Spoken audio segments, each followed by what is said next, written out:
الحمد لله رب العالمين، والصلاة والسلام على سيد الأنبياء والمرسلين. أما بعد، فأعوذ بالله من الشيطان الرجيم. بسم الله الرحمن الرحيم. فطرة الله التي فطر الناس عليها. صدق الله العظیم. معزز سامعین وقار، حکم صاحبان اور میرے استاد محترم، السلام علیکم ورحمۃ اللہ وبرکاتہ.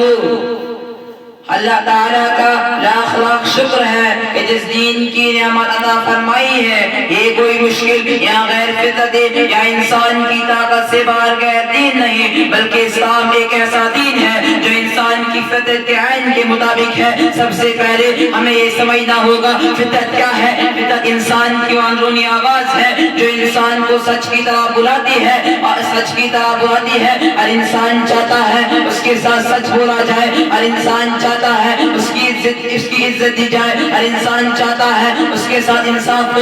یہ خواہشیں کسی درسگاہ میں پیدا نہیں ہوئے ہیں بلکہ انسان کے ساتھ پیدا ہوئے ہیں.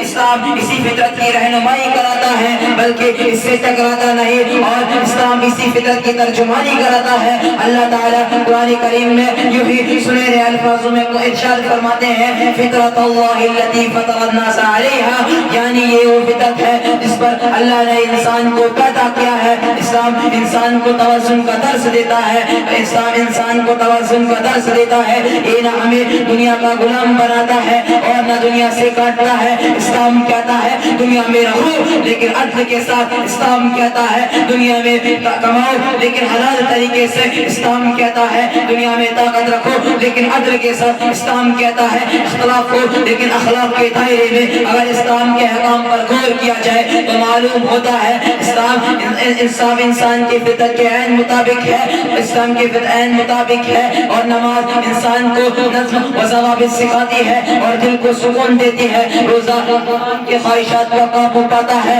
اور زکوٰۃ انسان کو خود غرضی سے نکال کر دوسروں کو خیر رکھنے والا بناتی ہے. اور حج ہمیں یہ سبق دیتا ہے ہر انسان برابر ہے. نبی کریم صلی اللہ علیہ وسلم نے بہت ہی واضح الفاظ میں فرمایا ہے، الدین یسر، بے شک دین آسان ہے. حضرات اسلام ایسا دین نہیں ہے جو انسان کے اوپر بوجھ ہے، بلکہ ایک ایسا نظام زندگی ہے جو انسان کو بہتر سے بہتر انسان بناتا ہے. اسلام عبادت کا نام نہیں ہے بلکہ اعلیٰ اخلاق کا نام ہے.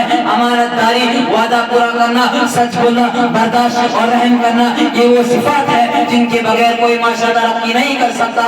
بس یہی وجہ ہے کہ جب بھی کوئی اسلام کو سمجھ کر اپناتا ہے، جب بھی کوئی اسلام کو سمجھ کر اپناتا ہے تو اس کی ذاتی زندگی میں سکون آتا ہے اور معاشرے میں بہتری پیدا ہوتی ہے.